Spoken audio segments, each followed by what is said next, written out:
যে ব্যক্তি ফজরের নামাজ প্রত্যেকদিন বা জামাত আদায় করে তাকে আল্লাহ তাআলা ফজরের নামাজ জামাতের সঙ্গে পড়ার বিনিময়ে একটা উত্তম জীবন দান করে, তার জীবনে একটা সুখ দান করে। হাদিসে আসছে, যখন কেউ ঘুমাতে যায় শয়তান তার পেছনে 3টা গিট বাঁধে।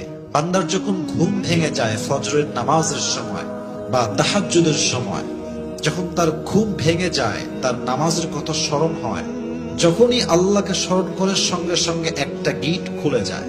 আবার যখন সে উঠে গিয়ে অজু করে নামাজ পড়ার জন্য, তার দ্বিতীয় গিট খুলে যায়। এবং যখন সে ফজরের নামাজটা ফাইনালি আদায় করে ফেলে, তার 3 নাম্বার গিটটাও খুলে যায়। এর বিনিময়ে, এর ফলে কি হয়, তার পুরো দিনটা আল্লাহ তাআলা একটা প্রশান্তির ছোঁয়া দিয়ে তার জীবনটাকে সুন্দর করে দেয়। সকলে পড়ো সুবহানাল্লাহ।